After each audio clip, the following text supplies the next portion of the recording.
Enura ebro mampani ne Ghana for edin kita hono nsem bi nso a wokan ye ne se ene na sukufo a wo mpempe so a ye JHS no womo ebeko suku mu se ne be ye obenya kwanya na ensosha wo front se basic education certificate examination a wo twa ne tia se BEC no wo mbeko akosua de kakra na afi wacho sanso he no na masafo no womo atumi awie school no asomdwem na mampani bo Ghana for amane se enhyehyade nkita hodie ni ahobambo nsem a fa COVID-19 ho no waye ni nyina bi ewo basic school ane dodo no eye empem donson ahanan aduasa enkrom 17,439 mo.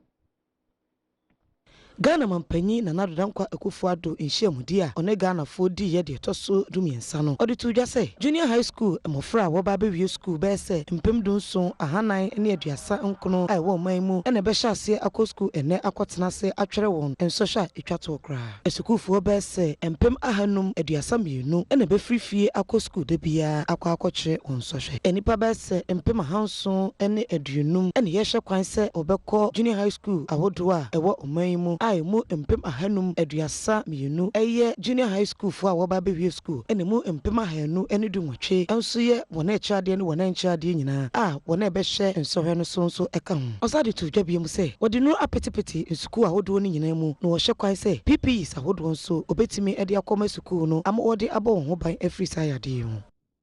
JHS 3 students will be in school for 11 weeks of preparation and revision before spending the following week to take the BEC. There will be no more than 30 students in a class, and there will be a reduced school day with students reporting to school at 9 a.m. and closing at 1 p.m. No breaks outside the classroom will be permitted. Assemblies and sporting events are banned, and the use by outsiders of school premises for religious and other activities will not be allowed. Ghana mampanyi ekasa no osade to dwa biem se awofo ene wona wo hye nkura enka won akoma nto yem fi se onfa abofra bia enkwa ento asemu na wokoso abo wonka ye se hye yahodo a abande egu akwan mu se yeni so ne mfa mbo ye ho ban enfri COVID-19 yade bi ti se yetete ye ho ntem ahonidie ene ade no enye no nko na betimi age ye nkwa na emom se ye behye ye ho yiye na yaresabe yahodo no so enipa ankwa nkobo chenku wo ho nso eka ho afi sukufo no ebedi na wotwe dubaako ewo school mu wo na sede ye yahyehya ama ento aso school senior high school no eni se oye nhyiamudie bia ewo school ni mu. I assure all parents and guardians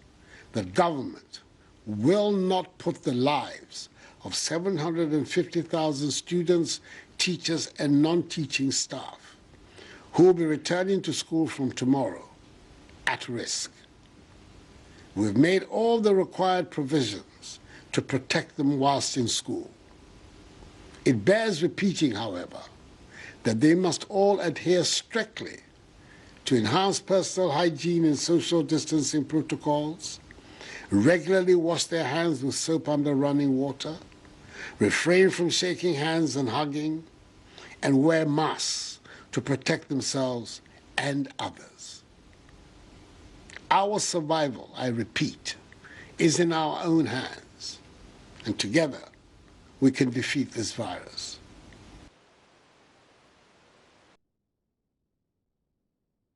Sade enra mampani adodankwa Akufo-Addo ne Ghana fo di nkita ho no wieye efa hyehyede a na JHS school fo mpempenso ne beko school mu no eho aprobo Adom Kasee afato ne ho so ma ho ama ne bofo nyina wo mantam num ba bia hwese sen ena ekwa yenko Asante mantam kura wo frɛ ho se Weweso MA School na de yate ne se enkoyie enhyehyade ne da nakwam school ni mukura ye basa enti se ye kase no nyade e honom no ne tebia no eye papa se wa prempe ewo Weweso ye no eni nkomo ne emisa no se wa wo koye na mom hwewe yansa Sadie Ghana mampanyi nana adodankwa edeto Ghana fo enimu se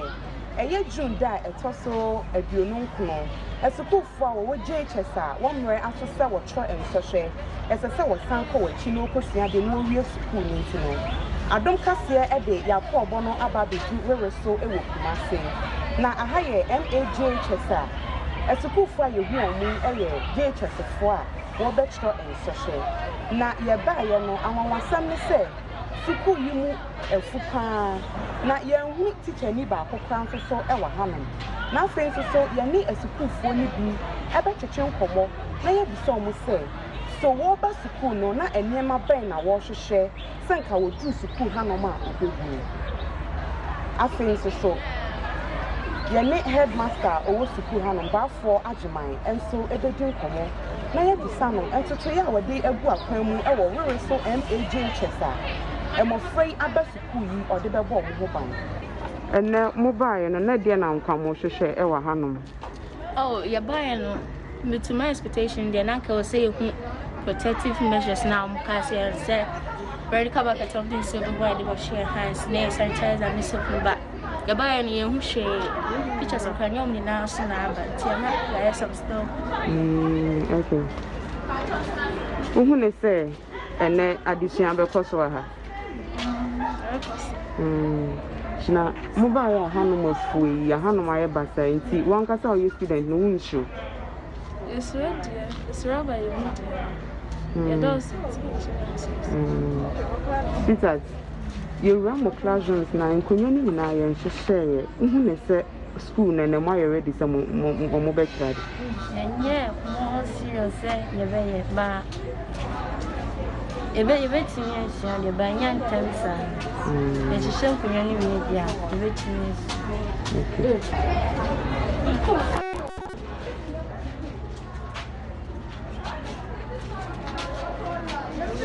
sisi mami mbisa o ene mobile no na de na nkwamo hwehwe e wa hanom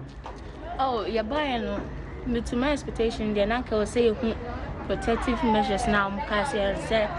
very cover ka something so before they share hands na sanitize and so back ya buy no ye hu share pictures of kanyom ni na so na aba ti na ya some stuff okay uhu ne say ene addition be koso ha na mobile hanom afuyi ya hanom aye basa nti wan kasa o student no won show it's red it's rubber you want yeah does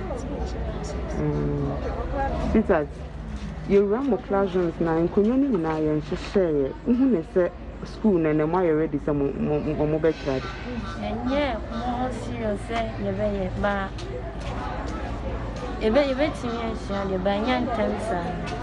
e hihye nkonya ni we dia ebe tinye Veronica bucket to ade hand sanitizer ni nyina bi ni hanom uhu ne say mu students no ye de mo life e di agro ade aban hihye nyina say ye best school mu fufra ye ba be hu Veronica bucket be cheche nose mask and sanitizer ma ye ba ye hu mu bia de ba ye hu teachers for ni nyina so bia no 2-3 bi na aba jasa ama school na ye enije de ba ye na enije na fi okay De koso ewo Weweso MA Chesana se wa prempe adaromenti wetwa honfoni de akere di honkomo na afa yenko atifindo mantam kura wo fra no se bole kurabaso JHS na honso de sie ne se sukufo a wo mo betro sa BEC in so shebi no anka esesa won dodo no eye aduosia 964 na so ene ya wo bia school se wonko no ebra Adom sentroni no na de na pro boy copy ho no na chese sukufo du na eye 14 a wo mo afre ye 64 ni mu no ena wo mo ewo school mu ho na wo kya se efi de ebi wo ho enwura so ebi afukama ewo sa school yim a ye kya sa ahoboa pa se ne sa JHS fo wo mu ko school no de enye krado sa ewo sa ye school yi emuna ensentroni ni school for no kakra bia na yedunan ni bia twetwe nkomo no de omo kan ya ne se no kre wo kasa wani age pa se ne wa bia school se wo ko school no wadi tro enti wani de enye ye na ehu kakra nso ewo wo mu na de na nka wo hwe anim se aban se bia Veronica bucket ne eye gun thermometer no won bedu school no kwa no na nka ebi wo ho a wo hohoro won sa ne ye de satue yi e kire won so ahwe won ho hire no ne nyina no enya de a woduru honom no na ewo ho a e kire se wo mu adi hwamo kakra na so achia emu ye edesen abebuo nyina de school for yin so kire ne se wo mate se beba bedu na emom sa bre no aye sentroni ni kodu ho no de na enya de a na sa ne ma na kwakodu afen so teacher ni ba kokura ni ho a ye sentroni kodu ho beka se teacher ni we de What is a JHS for number school nti wono so abe school a anka nsentro no betumi ene no akasa nti wei eye de ekoso ewo eye tifindo mantam no emu eye kuro anase JHS our friend no say bole krabaso JHS.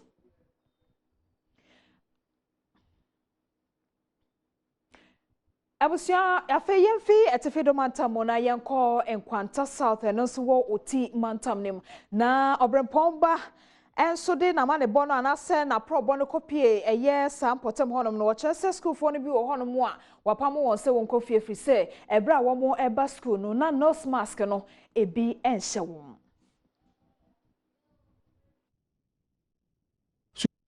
Suku ahudio bi ayama nbofo obrempomba kwa Weweso edi nani akiremu St. Teresa's Roman Catholic nkwanta MAJHS AEP ani nyina ewo nkwanta South Mansini a ewo otimantem no emu emra okoduye no na suku mpanimfo ede ato asuafo a wode wani akire ho no anim se wonsan wachi enkofie esanse akande bi aban eye se wode beba amasuafo no de abo won ho ban afri COVID-19 yare no eho no na nyaade a abeduro wuyi ena suku mpanimfo e kiremu se nyaade a obema asuafo yi kwan ama wabetena ho asuade Abrekura woni akande ode bebo wo ho ban afri yare yi ehu Kofi na higher pa because na prepare see bus nti ni omo ye ni de ani anjekra ye ni thermometers no I di be check ya once and I teacher for ni available. Vincent Entry head teacher at St. Teresa's Roman Catholic oni Adom Kasee edi nkom na yenemu se ene edai ena junior high school final year na wo se omoba na sadia okaye ema ye nyina ati ye no se enioma enkomu de bema mofra no edi abo omo ho ban no eye nose mask no ena thermometer gan na titru a ye de be check nkwada no body temperature ansa na yama omo kwa mama bra class no enya emedri ena enya maye so de ya ka kire mofra no se omo safety enti no omo sanso ankofie ansa